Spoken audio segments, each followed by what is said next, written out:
what you must know about an immortal tribe hidden by God for thousands of years. Why didn't Enoch die? Why does Elijah have no grave? Why does Melchizedek have no beginning and no end? And why can the 144,000 in Revelation walk through destruction, untouched by anything? Have you ever paused, reread those stories, and felt something doesn't add up? Welcome to Prayer Station, that a thin red thread, unbreakable yet almost invisible, links them. A group of people untouched by the rules of mankind. If all humans must die, then why were some exempt? The Bible never called them immortal, but they did not die. They weren't buried. They didn't vanish. They were hidden. And now, the mist is starting to lift. Who are they? Where are they? And could it be they are living among us right now? Not a theory, not mythology. This is a warning, a calling, and maybe an awakening. Because if death couldn't touch them, maybe it won't touch you either. So who are they? Those who transcended death, souls untouched by time, figures that seem scattered, yet form a hidden divine bloodline. Maybe you've heard their names, maybe you've read their stories. But no one ever told you this. They were not strange outliers. They were clues. They were signs. They were early sketches made of a tribe that does not belong to death. And now, for the first time, we will trace their footsteps, one by one, story by story. To uncover the truth hell wants you to ignore, beginning with the first man who never died. No one remembers Enoch's grave, no headstone, no funeral, no one said goodbye because he did not die. Genesis only writes this simple line: Enoch walked with God and then he was no more because God took him. In a long chapter listing the patriarchs, each ending with the same phrase, and then he died. Only Enoch breaks that rhythm. No one truly knows what happened. One day he was alive, next he vanished from the world. So where did Enoch go? And why was he taken? The answer isn't on the surface. It's etched deep into the souls of those who seek what lies beyond death. In a time when darkness covered the earth, as fallen angels began planting seeds of rebellion, when human civilization was barely born and already infected by sin, God didn't call Enoch to preach. He didn't send him to the people. He took him. Why? Because Enoch didn't just believe in God. He walked with him daily, without drifting, without pretending, without fitting a religious mold. It was a life where the very presence of God was breath, heartbeat, everything. And when someone walks so closely with God that the world is no longer holy enough to hold them, God takes them home. But the story doesn't end there. According to the Book of Enoch, one of the ancient texts hidden for millennia, he hasn't just taken, he was revealed, shown heaven, told the names of fallen angels, given insight into the final judgment, transformed into a messenger between two realms. Enoch became the scribe of the words of God, a living witness to a dimension where death doesn't rule, not because he was powerful, not because he was supernatural, but because he walked close to God. Enoch didn't die, not to create a miracle, but to open a door no one had ever passed through, but everyone is invited to. Hebrews says, by faith Enoch was taken up so that he would not see death. If that's true, then death is no longer a guaranteed destiny, it is just a doorway. And that doorway can be crossed with a life deeply connected to the living one. The door is opened, but Enoch did not go alone. Enoch didn't die. But he wasn't the only one. He was just the first. the one chosen to begin a journey the world could never explain. He stepped into eternity, not through a grave, not through tears, but through absolute intimacy with God. And the question now is not just, where did Enoch go? But who followed him? Because if Enoch was the beginning of a tribe, then Elijah was the next flame. One vanished in holy silence. The other was taken in fire, wind, and the witness of heaven. One was hidden. The other was declared. So, is this tribe growing, one person at a time through every age? And if so, could you be next? Most people end in the same silence, a grave. But Elijah did not. He was not buried by time. He was not owned by death. He was one of the rare few that the world had no right to bury. He did not die, he was simply transferred. In broad daylight, while the wind was still blowing and people still breathing, he was lifted off the ground. No moment of silence, no sign of weakness. Only the sky is tearing open, and fire blazing, as if heaven itself was calling a warrior home in glory without passing through death. Elijah was not a gentle priest. He was fired in the dark, thunder in a land of idols. The man who stopped the rain for 3 years with a single word.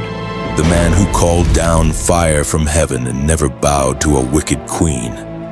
He lived like a torch and left like a storm. But one thing makes this story even more mysterious. Elijah knew the moment he would be taken. He wasn't surprised. He didn't beg for a delay, he just walked. Step by step through sacred lands, as if retracing a hidden map engraved in his mind. He knew, and he was ready. People call it a miraculous ending. But in truth, it was a foreordained beginning. Elijah was not just the one taken, he is the one who will return. Not a symbol, not a spiritual metaphor, but the real Elijah, the one who confronted kingdoms, who spoke to fire, who battled tyranny through prayer. His mission is not over. He's only momentarily silent. If you feel the world stepping into darker days, if you see spiritual fires being kindled across the earth, if you notice things once hidden now being exposed, then maybe Elijah's time is drawing near. And if he still lives, then he still watches, still listens, still waits for the command. Elijah vanished into the fire, but he wasn't the only one who escaped the spiral of death. Because after the fire came another figure, not blazing, not dazzling, but more terrifying. Because he came from nowhere, no birth date, no death date, no father, no mother, no genealogy to trace. He appeared, blessed Abraham, the patriarch of an entire people, then disappeared as if he never existed. His name was Melchizedek, and if Elijah was the fire from heaven, then Melchizedek was the silence beyond time. A king, a priest, a shadow with no beginning and no end. And the greatest question now is not where he came from, but whether he ever left. He didn't come from anywhere. No bloodline, no father, no mother, no earthly ancestry. And then he appeared in the quiet valley after the battle, when Abraham, the chosen one, the carrier of the promise, returned from a life and death war. Melchizedek stood there. No introduction needed, no human authority required. He was a king and a priest. At the same time, in an age where no one could rule and offer sacrifices, he stepped forward as a divine exception. No one crowned him, but he carried an authority that made Abraham himself bow. He didn't ask for an offering. Abraham gave 1/10 willingly, not out of the stomach, not out of duty, but because he recognized what the world hadn't yet seen. This was no ordinary man. This was a being beyond time and history. Then he vanished. No farewell, no record of death. We don't see him again. Until Thousands of years later, a declaration echoed from eternity. You are a priest forever in the order of Melchizedek, not of Levi, not according to human priesthood, but from a spiritual lineage, no beginning, no end. Melchizedek was not just a character, he was a blueprint, a sacred pathway, opened before Moses, before the law, before the temple. And if Jesus holds the priesthood in the order of Melchizedek, then the order of Melchizedek never disappeared. It only hid, like an underground flame waiting to be fanned back to life. And if Melchizedek still exists, then he is not just part of the Immortal Tribe. He may be the gatekeeper of it. But if there are those whom God preserved, there are also those he erased. Melchizedek is the shadow of eternal holiness, but the Bible also speaks of another lineage, a bloodline not marked by grace but by rebellion, a kind that was never meant to exist, not chosen, not blessed, but survived by breaching sacred boundaries. If the Immortal Tribe includes those hidden by God, then some were wiped out, yet still return, because not all immortality comes from heaven. Some things survive not because they are protected, but because they have not yet been judged. And if you think you know everything about the giants, then what's coming will change the way you see the blood still flowing through mankind. Before the flood swept away all of humanity, there was a corruption in the bloodstream of mankind, not by war, not by greed, but by betrayal between heaven and earth. It wasn't life, it was the breeding of rebellion, beings who fell from divine rank, crossed forbidden lines and planted seed on earth. Not by love, but by distorted lust. And from the womb of women a hybrid generation was born, not fully human, not fully divine, but a mixture of heaven did not endorse, and hell could not govern. They bore the image of man, but not the breath of the Creator. They carried power, but no grace. They were beings of might whose names heaven never called, and the earth feared. When impurity touched the gene, God did not stand by. He did not just judge sin, he judged the blood. The Great Flood was no random disaster. It was a divine purge executed to wipe away a bloodline that should never have existed. But the most terrifying part is not that they once lived. It's what the Bible says. And also afterward, they came back, in different bodies, under different names, hiding behind thrones, royal bloodlines, corporations, and religions. No longer giants in size, but still carrying a legacy of war against God. You think you're hearing mythology? Number, you're hearing of a bloodline still alive among us, not chosen, not forgiven, only prolonged, waiting for destruction. If men like Enoch, Elijah, and Melchizedek were preserved to build the kingdom of light, then the Nephilim bloodline is waiting for a chance to rebuild the kingdom of darkness. And between these two bloodlines, where do you stand? But God does not only judge, he also chooses. As darkness silently restores the rebel bloodline, light is sealing the souls set apart. Not all are contaminated, not all have been cast out of the eternal plan. Because parallel to the cursed bloodline, God is raising a bloodline that cannot be touched. A people not born to run, but to stand. They are not the ones hiding in the night. They are the ones sealed in the storm. 144,000 souls, not a metaphor, but the embodiment of a divine army. Those who will not bow to the beast, because their foreheads bear the mark of the Lamb.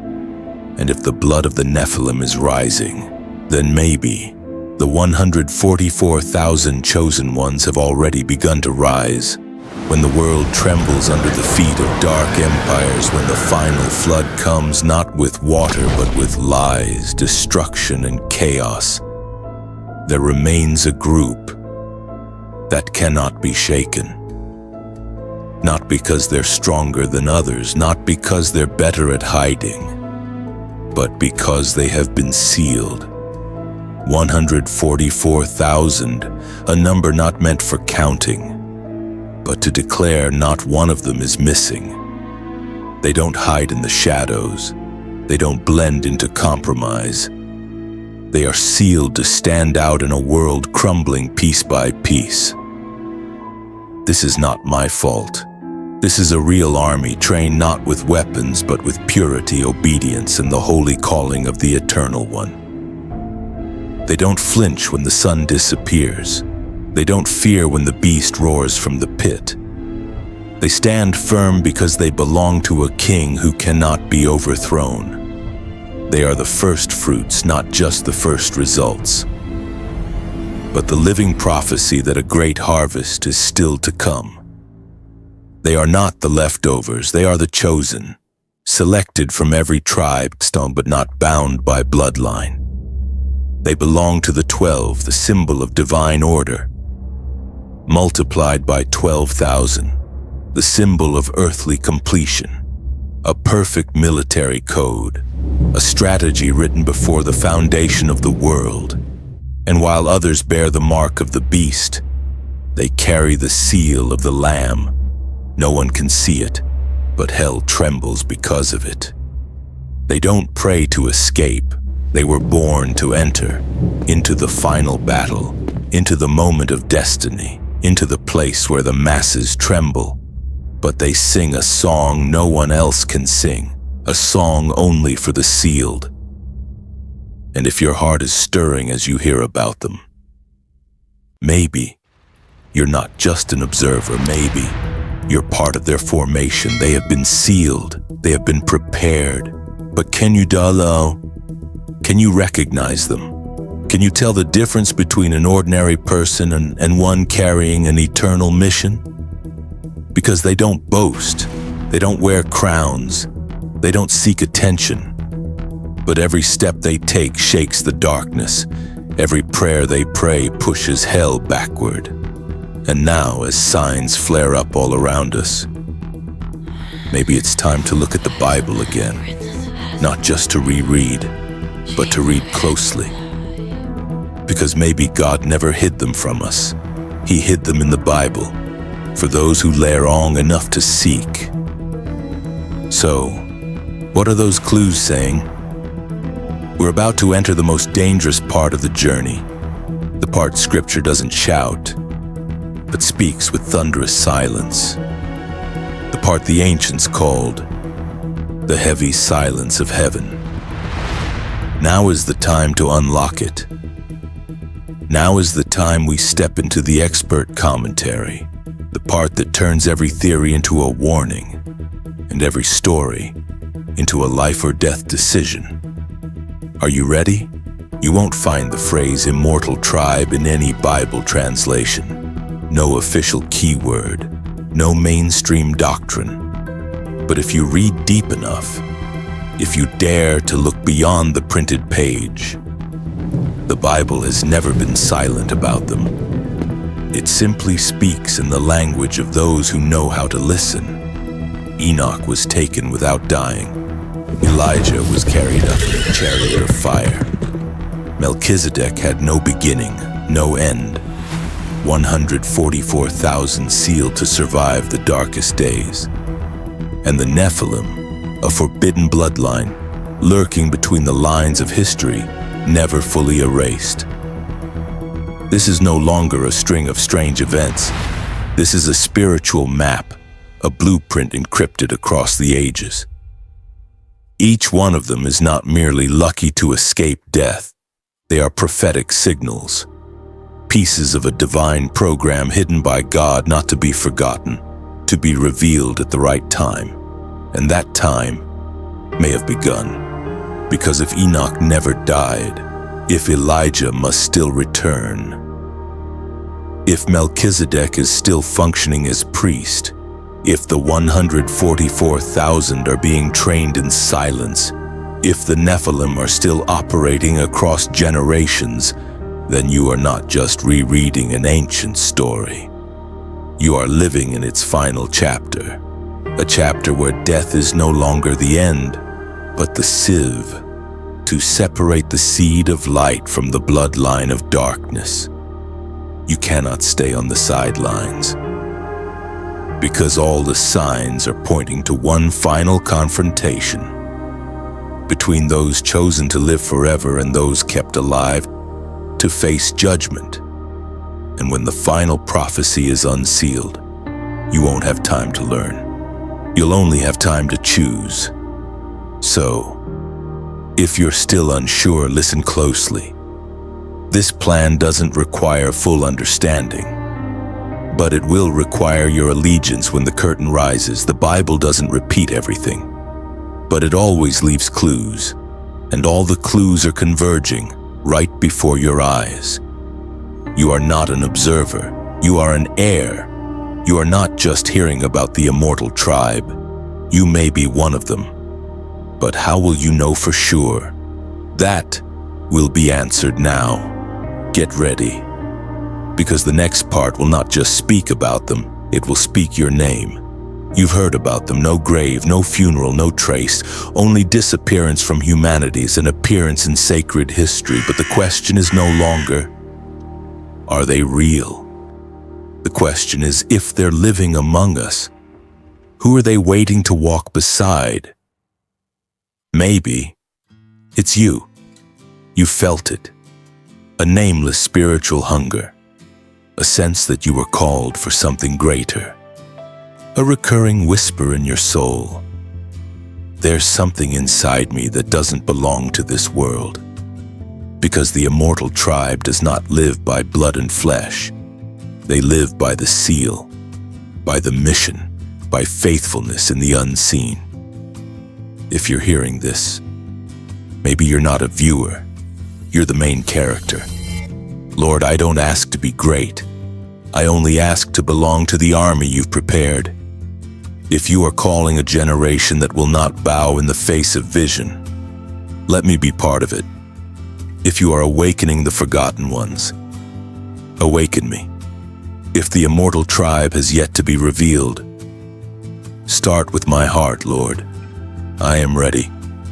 Seal me, because I don't want to just live. I want to be sent.